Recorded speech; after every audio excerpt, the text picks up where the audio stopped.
I think the long view of having a healthier society in a global view is being more collaborative and still maintaining our capitalistic innovative structure, not having it become this huge bubble that's going to collapse. And I think we're at a tipping point. It almost feels like we can't go back from relative to healthcare spending and all the things that fall underneath that. So that, I think, is a money conversation. I think it's a traditionalist legacy leadership conversation. I think if we start to change it, there's better longevity for us as a society and then a global leader and competitor as well. So I think eyes are always on US in terms of healthcare and what's so wrong, but a lot of good things that are also coming out that are progressively better.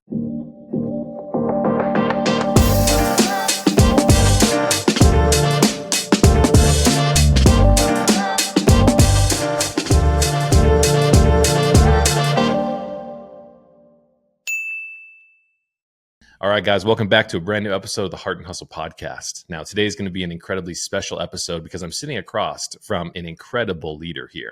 Now, I've got Brian Urban on the show, who is the head of population health and commercial strategy for Best Buy Health. If you're watching, you can see his black vest that he's got on. Brian is going to be leading us through what does population health actually mean? Has it changed since the pandemic? With somebody in his strategic seat, what is he prioritizing as we go through the next couple of years? And what needs to change for the overall population of our communities, man? But Brian, welcome to the show, brother. Oh, thank you. This is, Keenan, so much fun. And by the way, I love the way you have Hart inserted as not only part of your last name, but as a part of the podcast theme and brand itself. But what an honor to be talking to you across the country. So very cool. Well, brother, how's your heart doing today? Let's kind of get into it. Good. I think I'm challenged day to day with just generally juggling things in my little world, but heart's good, brain's good, family's good. Just need to spread out travel and be more home as much as I can. But otherwise, life's good. It is. Man, when we think about something that's as important as the health of our communities, I feel like a lot of people have a misconception that nobody strategically is thinking about the mass populations of people. When we talk about population health, I think a lot of people who are tuning into the podcast today have no idea what that even means. So what is population health? Can you kind of give us a definition so the audience can understand what we're going to be talking about here today? Yeah, I'll give you some historical context, and then I'll take you into the definition that I'm trying to have as a part of the evolution that needs to happen with population health from my perspective. So if your listeners are familiar with the origin of population health, really the nomenclature came to stick as a discipline in the early 90s, and it was really rooted in clinical application and research. So the practice of delivering care to different populations relative to socioeconomics, geographics, and also cultures of health. That was really where it's been for a long time. And that tree growing really out of academic medical centers and continuing there across the country in the US took another arm to the growth in the early 2000s and started having a focus more on top of the discipline that I just mentioned of now data, analytic, social determinants of health, policy as well. So it started to get a little bit broader and even more interdisciplinary, kind of like what we know as a modern day public health practice now, as you see a lot of those practitioners across the ecosystem now. And really it's been, for me, kind of stagnant there for a while. And I'm hoping in my work in Best Buy Health that the third iteration or continued evolution of population health will have more of a consumer behavior lens, with technology being the focal point in this view. And that's really important because in the developing and even developed communities across the US, technology plays a critical day-to-day role in understanding our health as a journey, not just as outcomes in an episodic manner, but as a journey throughout different parts of our life, individuals, close to kin, family, community. Technology is one of the biggest bridges that we all find some sort of common ground on that connects us on a daily basis. So with Best Buy Health, having more of a strategy to the populations we serve aging in place, wellness, and care at home, it makes a lot of sense that we're having this type of purview. And it's just where we're going in our evolution right now. It's not even really the whole story of Best Buy Health. I mean, I think it's really interesting for us to kind of take a step back and talk about your background to be somebody who is the head of population health, right? And strategy for an organization like Best Buy Health. How do you get this role? Like, are you a doctor who then wants to deal with population? I know that you had a double BS in you got your business administration and management, bachelor's in science. You also got your sports and fitness administration and management, bachelor's in science, and got multiple masters after that. So what has your journey been like to kind of be this individual who sits with me here today? I'll tell you, this is the cool thing about Best Buy Health. I am an oddball. I guess you could classify me as, but really like a utility player. I think Best Buy Health is comprised of a variety of utility players. And you can think about a sports team. I don't root for the Patriots, but good example of their dynasty that they had is a variety of really athletic teammates that could play different roles and could be almost like a Lego piece. And I think that takes a really interesting background to be able to be applicable across so many different segments relative to healthcare today. And that's how I think I was so attracted to Best Buy Health and vice versa. So my background, if you look at it, I'm still in school. I'm at Brown right now. I just finished a public health degree at Dartmouth. And then before that, private Christian school, Waynesburg, MBA, California of Pennsylvania, Indiana of Pennsylvania, some state schools here. And all those journeys, I'll say them journeys separately, have led me to believe that I have to continue to learn and adapt to our ever-changing environment relative to healthcare, where my interest lies. So I don't think I was ever a thoroughbred for population health in particular, but I'm absolutely an individual that can contribute to where population health needs to go so it stays alive. And relative to my work in health tech services and Best Buy Health, and population health in its nature has gone through so many changes. So I think I kind of I'm defined with that story as well. So my background is a mix of a variety of things, and even professionally, I've worked for large private payers, Blue Cross Blue Shield license, Walgreens specialty drug, rare orphan disease from an analytic product focus, and then even some work I had done in nonprofit and revenue cycle in a private equity firm. So I've kind of gone around the ecosystem to gather different experiences professionally and academically to get me ready to do a really dynamic role that I find myself blessed to find myself in today. I mean, with all that experience that you've had, did you ever have like an aha moment, or was there a eureka moment where you realized like, wow, there's a real good opportunity for me to apply myself to this pop health model and have a real impact? Did you ever kind of have that aha time?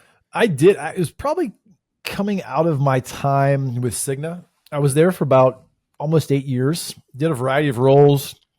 I found myself wanting to do things that they weren't ready to do at the time at a local market level and a corporate level as well. Not to say anything bad, but just they weren't thinking in the way that I feel I could have added extraordinary value to individuals' lives and also business groups. So I just thought, all right, I might go back to school again, but I want to change course. I went into nonprofit. I was with the Alzheimer's Association out of Chicago for almost 2.5 years. When the global pandemic, COVID-19 hit, they lost a ton of funding, resources. I had the opportunity then to take the skills I was doing with Alzheimer's and health systems work over into Walgreens specialty rare disease. And what was really cool at that time was I finally found my fit. I was in a product role, but I wasn't being defined as, hey, you're building products. Your job is to be able to create new things that we haven't done before, pressure test them quickly, define new partnerships, and stick something in the market that people can actually get value from.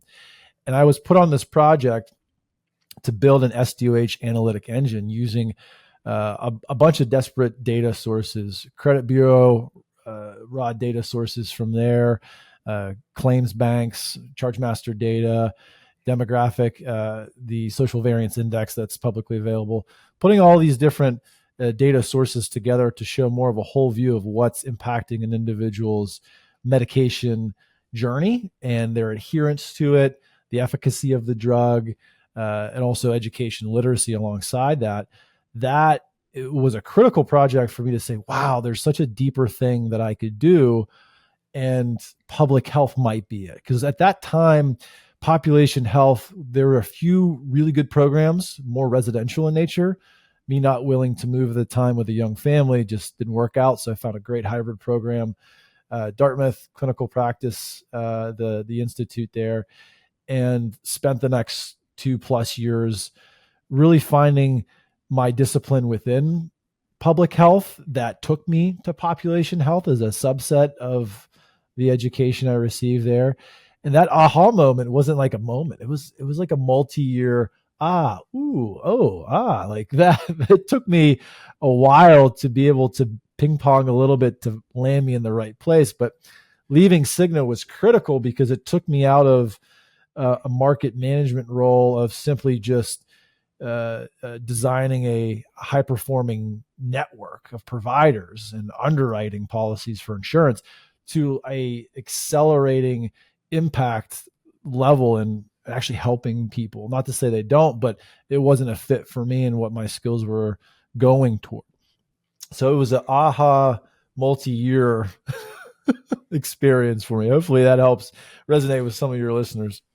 Man, it does. But the thing that's surprising to me is talking about how many disparate data centers or data sets you were pulling data from to get a better visualization of the overall population, which is really crazy. Because a lot of people think that my health data, right, is tied to me going into the doctor's office, an urgent care, being able to, get a prescription or have a diagnosis about me being sick or something like that. And that is my healthcare data. But there's so much more that is in the overall population picture by pulling from credit bureaus and everything else like that, which is really interesting to me. Yeah, it's fantastic. I'm not a fan of the construct of credit bureaus. I think, my opinion, there's a lot more they should be enforced to do that they're not maybe regulated to do today. So I think they could add more societal value if we have some pretty creative leaders in government kind of enforcing that. But the data is so rich because for good and bad, it's showing the behaviors from consumption, but also really challenging things are happening to someone's life. So if there's been arrests or foreclosures on homes, job loss, deaths, moves, and then also the specific zip code plus kind of designation to someone's built environment, access they have to care, to food, to transportation, to education. So zip code +4 is a lot of the analysis that I was working through the latter part of my time with Walgreens, and then also into my world in FinThrive, where I'd come prior to Best Buy Health. And it kind of all came to actually a really cool aha moment as I was in it, was standing up a thing that we had called the Data Humanity Lab, which unfortunately I left to come to be a part of Best Buy Health. And I think it's still alive in some fashion with FinThrive, but it was to gift these very privatized and sometimes hard to get data sets to research institutions, to healthcare institutions. And it would help show a bigger view, like we're talking about, of a person and what you as a healthcare organization or you as a health plan could start to address with high confidence that you can right size healthcare or improve engagement or improve access, et cetera. And that was a really fantastic initiative that I hope continues in some fashion. But that was probably another benefactor of that long multi-year aha moment. But just fantastic data. It's unbelievable. And the maintenance of it, it's almost near real time because these things are happening on a daily basis. As claims, I always think of that as a faucet. Claims data is episodic point in time, like it's on and off. People aren't always in a hospital, but consumer behavior, socioeconomic data, that faucet's always on, and it's wider, and it's always telling you different things about individual choices, where they are, the phone numbers they have, what type of data they're using on their phones, text, voice over internet, paid minutes, where they're buying things, how they're using certain things in their home to be able to have whatever they want, whether it's consumer goods or food or transportation or energy. So it's just an unbelievable set of information. I mean, we are data machines, right? Everything that you're talking about, it seems like we're kind of in the matrix. There's data flowing all around us, and we've got leaders like Brian on the other side who are trying to analyze those ones and zeros to help us be healthier in our populations. Here's a question for you. We've seen the explosion of technology, right? Let's say over the last decade in healthcare. We've seen the emergence of telehealth, EMRs, data, all the type of things that we're talking about, wearables, RPM, everything else that comes along with that. With all the access to this new data, how are our leaders supposed to change and morph to be able to take advantage of this wealth of information now to have bigger impacts? Are we trying to shift the way that our leaders are thinking about population health? You are somewhat of, from my perspective, an outsider who didn't come up through the healthcare system as an MD or something else like that. So how are we going to redefine the leadership role of pop health with all this data now? That's probably the one degree I think I'll never strive for as an MD. Broken bones, blood, that's fine. It happens to me. I don't want to be able to treat or have care for that. That's just not my thing. Plus, I don't speak Latin very well. Everything from a biology standpoint is labeled with a 200 plus year old dead language. It just doesn't, it doesn't work for me. But the technologies I think are going to continue to always change, whether it's hardware, software, it's always going to evolve. What we need to evolve front end is the people and the processes, and that's going to be able to have us become more adaptive to what will come ahead, whether it's new startups or legacy manufacturing coming out with different technologies at the individual consumer level or group population level. So the way that I'm starting to talk to my partners across the ecosystem is saying that, again, the third iteration of population health, technology is the bridge that we all share a common ground daily, whether we are in a developed or developing community to some degree, and regardless of race, ethnicity, gender, language, like those barriers usually are kind of blurred and if not cleared when we're talking use of tech, especially if it's relative to health or communication, finances, things like that. So the way that I'm trying to talk to my partners is saying like, this is not going anywhere. So we need to invest in how we're pulling data from it. What are we gleaming from these insights that we can put into an actionable program or initiative? For us, taking care home makes the most sense because you're creating more efficiency in healthcare. You can create more efficacy toward drug development in terms of what we do in life science. You can create more high touch care at home when you're doing it from remote patient monitoring, or for us, having Geek Squad not only come to the doorstep across the threshold and go into the home to actually activate these devices, maintain them and service the individual.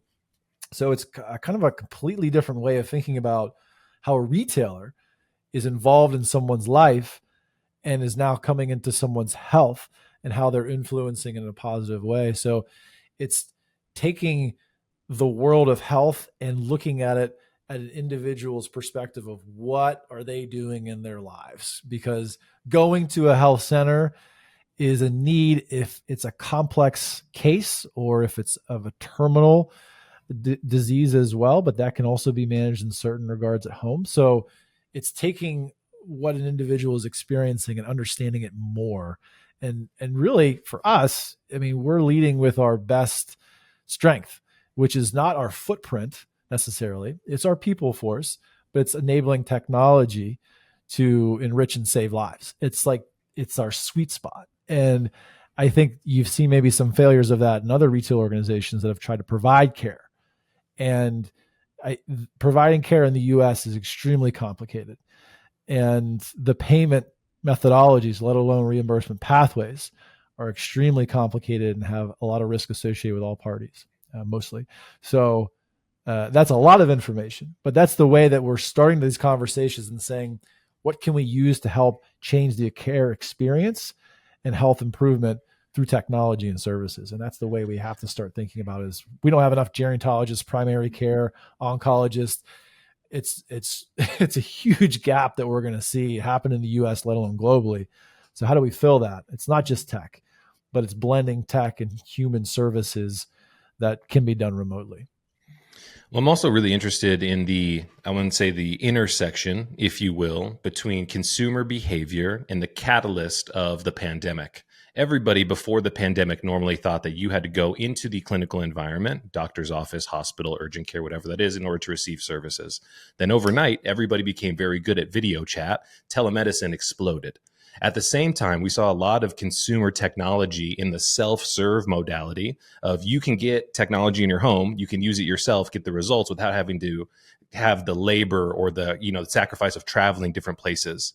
Do you ever think about what an amazing time this is for us to be here in 2024, 2025, where all of these systems have kind of converged upon our timeline to be able to make this type of offering even more possible, but people accept it as well?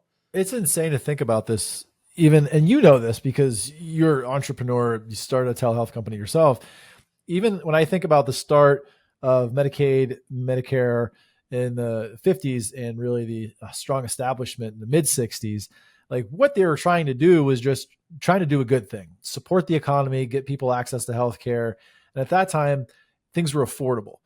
And now looking at it for a gross domestic product, it's taken up so much money. We're talking just under 4 trillion.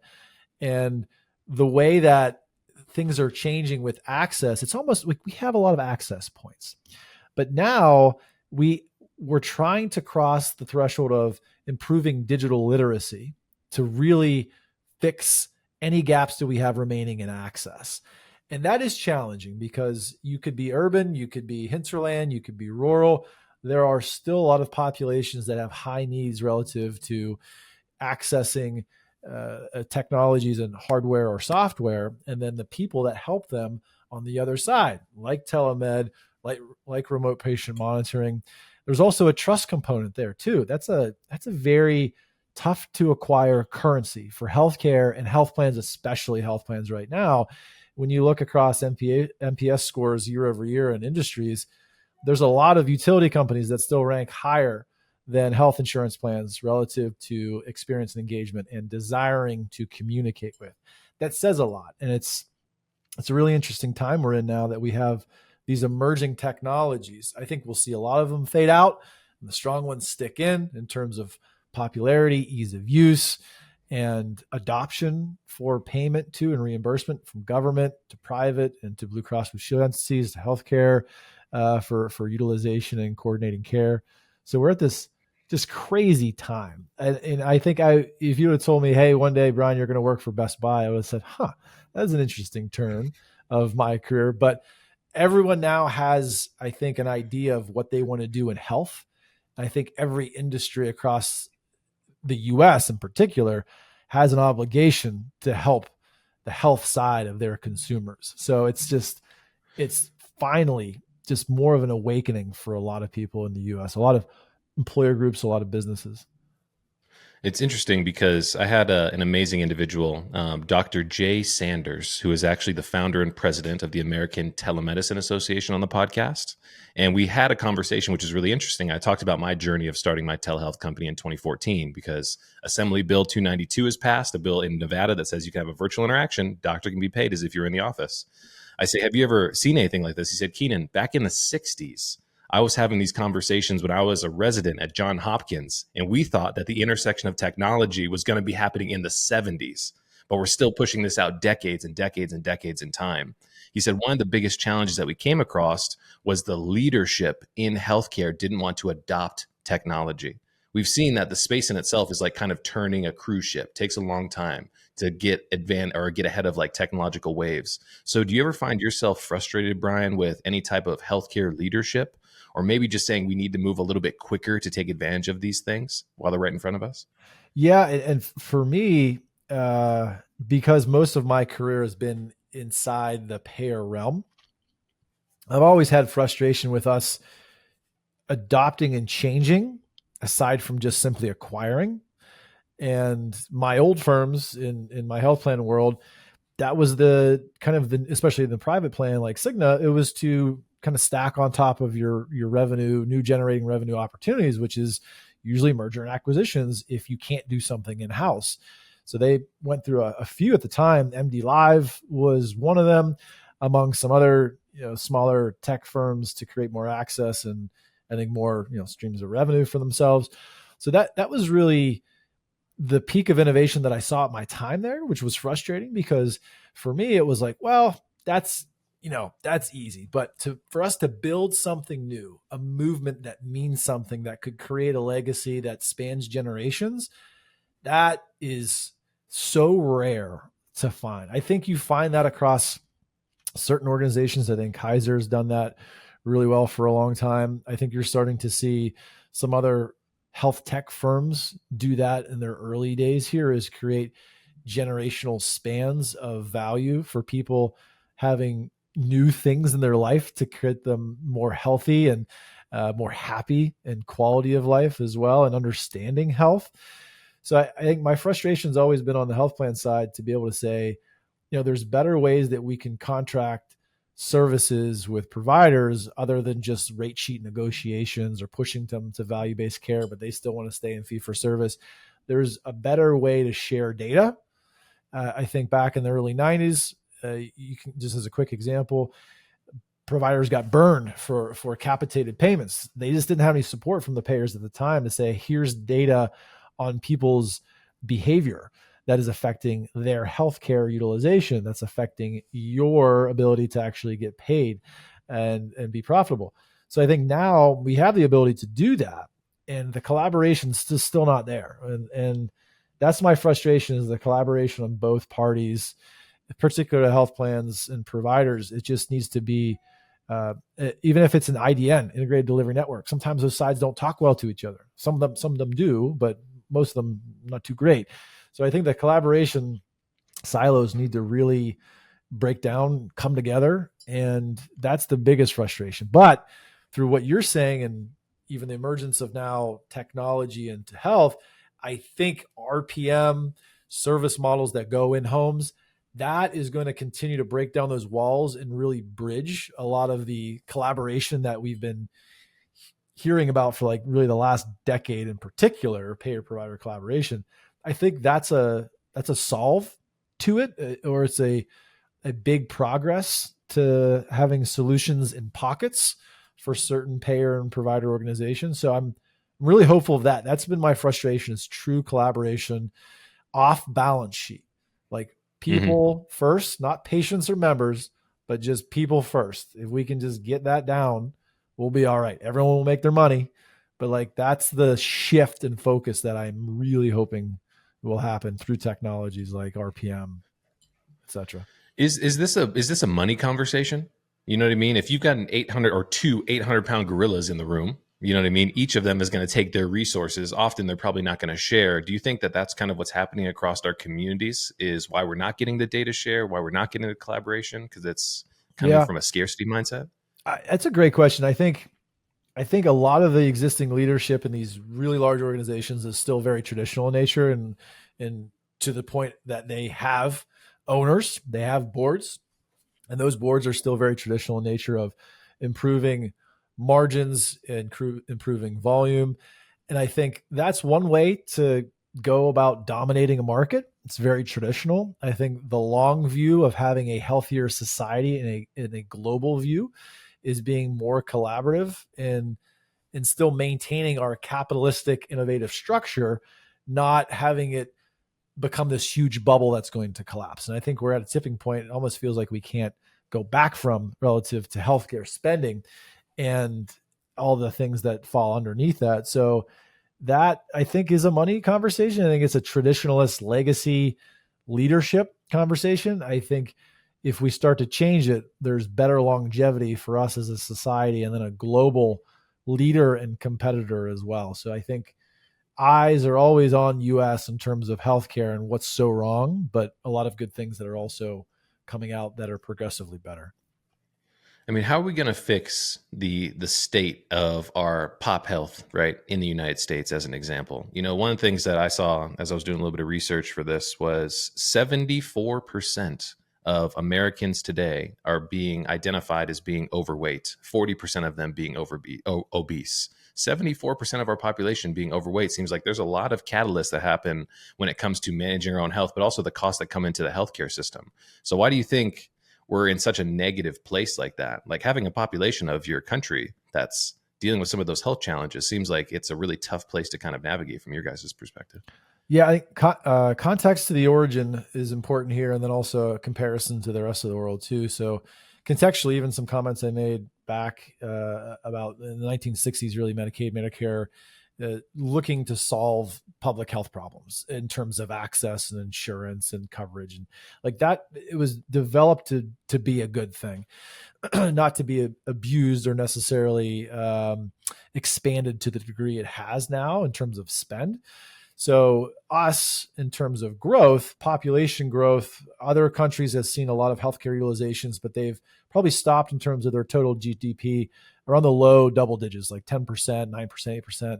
And we've continued to increase almost now to about 20% relative to cost associated with our total gross domestic product and healthcare spend. So it's insane how we've continued to go this way. And I think the variables in our equation that's different from the rest of the world, not only the reimbursement and payment methodologies that exist in our ecosystem, but also the variables that are of our food, that are of our gaps in education and access to healthcare and understanding healthcare, and all the divisions that we have on the socioeconomic runs, and even back to the 30s, the approach of redlining areas, in which certain areas were designated for low socioeconomic at the time, and still today, African American, Asian, Latin populations, where highways were intentionally run through to avoid higher income areas, the traditionally Caucasian population. So that still is a scar and a horrible fissure in our society in the US.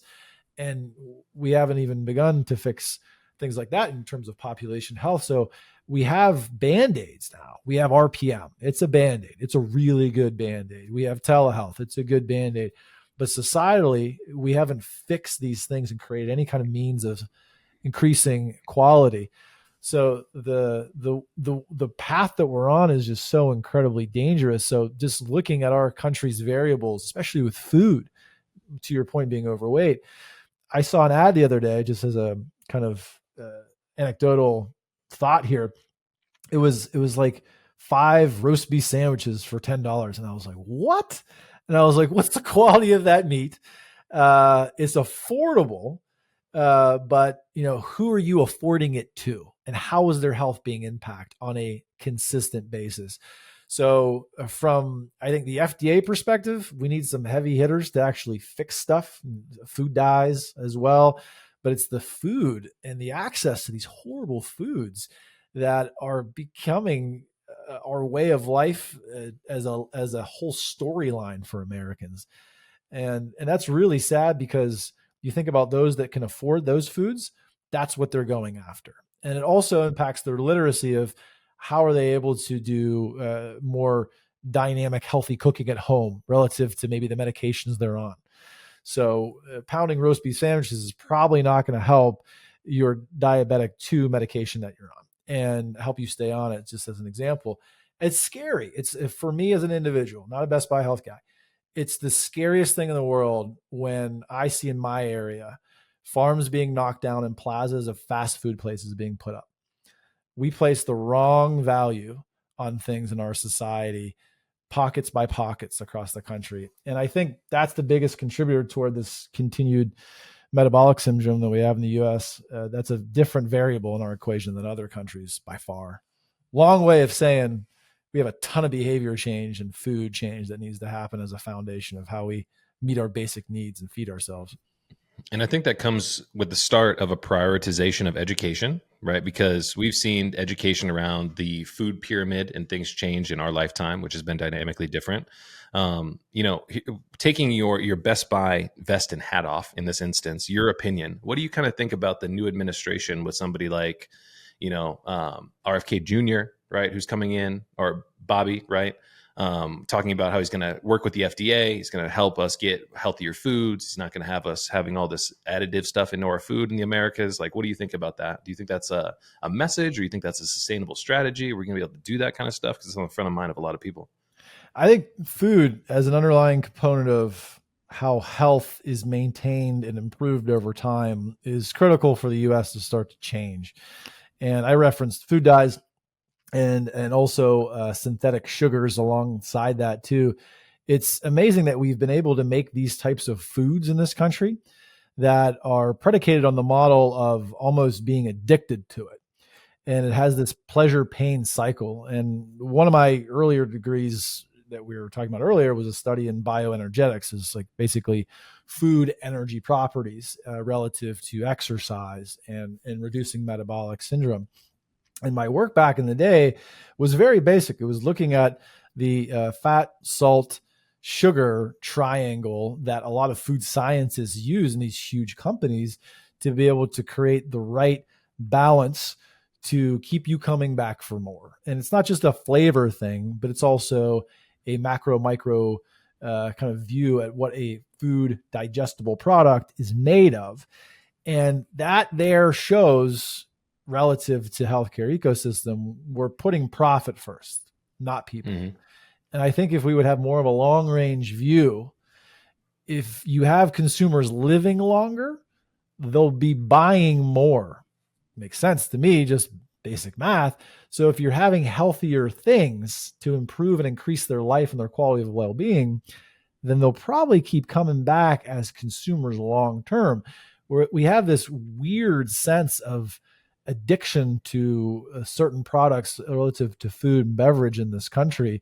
And it's really scary. And I hope we have leaders that are going to start to put newer changes on that, because we're at a health tipping point in this country. And no matter what RPM, telemed, like dispatch health model, in-home care model you do, it's you're still feeding into the sick model of healthcare. It has to be a breaking point, and it can't be the behavior just on the individual consumer. It has to come from these huge organizations down, and that's a hope for me, and maybe I think a lot of people in the field of healthcare. I mean, here's a question for you. With all the knowledge that you have and your background and all the degrees that you have, what does your diet personally look like? Ooh, you know what? I used to be, this is a good look in the mirror. Thanks for doing this, Keenan. I I used to be extremely strict. So for a span of about 6 years, no meat. I was vegetarian. I had some egg products and honeys, things like that. Not a true vegan. And I had no candies, no sugars. I only drank water and some coffee. That radically changed, I think, with baby one, baby two, and then more school and pushing myself harder, that I had a ton of coffee. I'm recently a month in on zero coffee per day. I had so much. I was downing 40 How's it ounces. going? Better now that I'm at this point than like day one. But like I was having 40 ounces plus a coffee a day, 2 to 3 double espressos a day. And I was just keeping the engine running hard, and I wasn't really well hydrated. And that led into um, just other bad dietary choices, high sugar, high fat content foods. So I think once you do one addictive thing relative to food, it's definitely a snowball. I've experienced it, but now I'm on a much better kick. I've started to put my time into more valuable stuff, and that has helped my other choices with just daily diet. So I am still quite strict. I really only have water and AT. Water in particular is extremely important to me. The last several years, I've been focusing on high value waters, so those with a high content of total dissolved solids. So I'm not a plug in any way, but I go with the French Alps when I can, and some other waters that are pulled from a natural source and aren't distilled or have reverse osmosis or anything like that. So I've been really focusing on like the source of my water hydration. So sugar's way down, caffeine's gone. Hopefully I don't get back on those kicks. But yeah, it can get anybody, even the people that are, the chief medical officers of huge organizations. They can still pound coffee and Twinkies and snacks all day. It's almost a blind consumption, endless eating it's a real thing. I mean, in some of those stressful environments, right? When we kind of cope with the emotions and the emotional toll and the stress that we have and going to work every single day as a healthcare provider or healthcare professional, right? Often we don't have the healthiest habits. If you're working a 12-hour shift, it's not easy to go home and make all your meals from limited ingredients as well. So I totally understand where you're coming from. In 2017, I actually went raw vegan for a couple months, for like 2.5 months. Raw vegan, uncooked veggies. I lost like 9 pounds. Didn't need to drink coffee anymore because my energy levels were so good every single day I woke up. My digestive system was on point, but I lost a ton of weight in that element. And it was a really cool experience to see how much your diet can impact not only your energy levels, your mood, but also the way in which you kind of move throughout the world on a daily basis with your energy. It's really cool. One of the things I think is a real opportunity, I'd love to get your perspective on this. One of the biggest flaws that we've seen, or the trends in healthcare, whenever somebody feels sick, they feel like they have a personal diagnosis, something's going on. What do people do? Often they hop on the internet, they go to WebMD, they go down that dark hole, they end up freaking themselves out.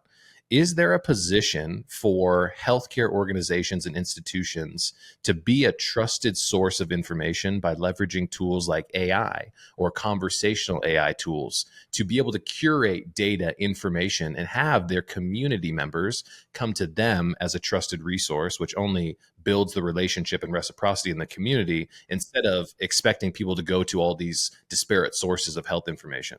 Yeah, I think for me, the adoption of this is on the rise in a relatively cautious, slow pace. Advocacy groups like American Cancer Society, Dr. Arif there, I think I had a conversation with him several months ago, and he was talking about his AI baseline tool that is available to all caregivers that is showing them ways that they can take care of themselves. Oxygen mask first, care for the other person Mm-hmm. as you can. And that I think is really helpful for individuals to know their place as a caregiver to a patient. So patient advocacy, education, literacy, insights, that space, I think it has more of a safe adoption rate than some of the other players in healthcare, only because it's doing it in a non-invasive, non-influential way. It's just completely providing actionable information relevant to the questions that are building its intelligence. So I think that space is going to continue to grow. And I think it's going to be very valuable because we have a huge wave of individuals that live in this sandwich generation. I'm of that. I have older parents. I have an older mother-in-law who has a lot of needs at home, and she depends on her 90-year-old father to get her groceries and drive her around. So like that is a real economic challenge for our family, let alone a community health challenge for where she is. So patient advocacy tools, developing AI, whether it's a bot or if it's a navigation tool, is extremely applicable and real right now. And I hope others can see these use cases are boundless and they can really apply across different industries, different points of care, points of service and healthcare. So I'm very confident that it'll keep growing that way. And we do need to put safeguards. And this is a little bit outside of my brain, but safeguards in terms of how these tools continue to be intelligent and servicing a person authentically. So that is always going to be in combination of a person helping retool and keep the intuition of AI tools going in the right way. Yeah, I just think that we're coming up to a unique time. I'm very observant about these consumer trends, and I've been looking at some studies that talk about the percentage of people when they're looking for information on the internet today who go to Google, which we grew up on, or go to things like ChatGPT. A good percentage of people are starting to go towards ChatGPT because the answers that are coming out of these systems are a little bit more accurate based on the context of what they're looking for, rather than giving 50 pages of information, right? That is kind of broad through Google. And I feel like, and when consumers are looking for good, trusted information, they should go to the source of good, trusted information. And that gives a real opportunity for your local health system or trusted resource to be that individual. But by leveraging technology as that kind of first AI digital touch, it seems like it would be a win-win for an augmentation of the support that we give in person. But it takes curiosity from a leadership perspective to see that future as well. Yeah, it does. Curiosity, I think, good scars, bruises, failures along the way as well. I think AI has been around for a long time. It has only become more attractive because of the applications it's had, Chat GPT, Perplexity, a bunch of other platforms, Mm-hmm. and sourcing their data, not just search engine optimization that people can pay into. So you pop up as the first thing that comes up based on the words you type in. So that's the danger that I think Google has kind of went into with Air, but that's their business model in some capacity. But I think for some of the other AI search engines or tools that are out there, it's so crazy to use them. I think it's really helpful, and safeguards are going to be have to be a must on all kinds of things AI as we keep going forward. My perspective on that one. Yeah. So Brian, where are we going in 2025, 2026? I want to give you your opportunity like Babe Ruth to kind of call your shot here. So what's going to be happening over the next couple of years? Yeah. So I can give you a couple good predictions here, maybe some bold ones, but I think the work that I'm in, the acute hospital at home program, that's been extended. I think that's going to be a staple in the US. That's not going anywhere. I feel like that's going to be put into place mainly because of all of the folks we have in our country that are aging deeper into their Medicare lives. So you think about the cut from 65 to 85, you think about 85 plus, 10 years out, 90 million plus individuals across our country. That is a huge percent of the total population of about 330 million. So that's a huge economic challenge that can't be shifted solely on the lap of healthcare systems as physical centers, but it has to be shifted over into other points of care. And that's a trend that's been going on for easily the last 5-6 years, even pre global pandemic and for sure post.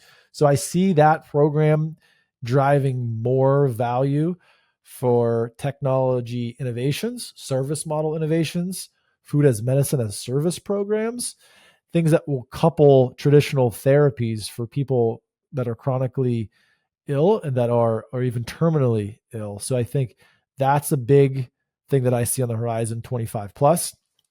The other big thing that I see is more unique collaborations.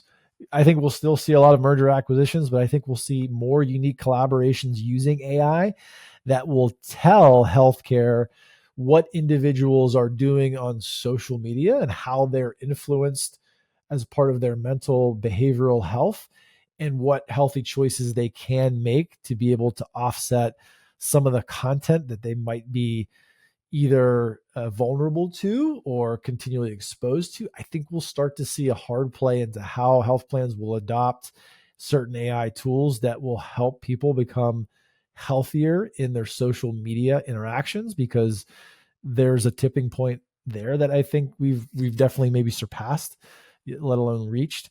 Last prediction I think I'll make for you is I think we're going to see some really cool, not like we haven't, like there's Farm Box RX, Mom's Meals, they've been around for a while, but I think we're going to see some really cool food as medicine programs be developed through grocer payer healthcare partnerships.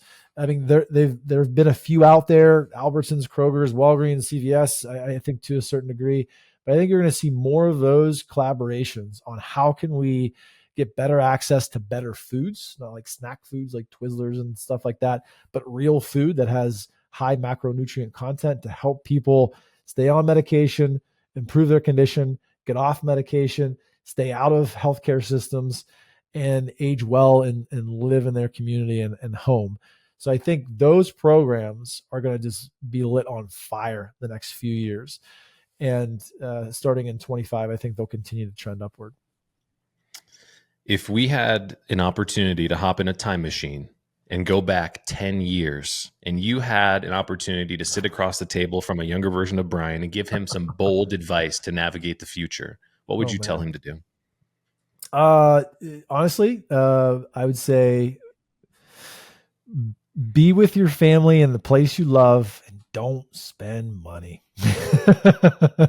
Don't spend money on stupid stuff that I think a lot of e-commerce is a kind of praise on people to do as a continual, pleasure pain cycle. So I think that's what I would give as a simple advice and say, man, love your family. Don't travel as much as, travel if you need to, and just don't spend money on junk. Well, Brian, man, it's been an absolute pleasure, and it's easy to understand why you're the definition of heart and hustle, brother. I can't thank you enough for coming on the show and sharing your expertise, your perspective, but also what your vision looks like for the future, man. Can't thank you enough for coming on the show. Thank you, Keenan. I'm just giving it my best shot here as an oddball, and hopefully this influences other oddballs to never give up, keep working hard. And there we go, guys. We'll catch you in the next one.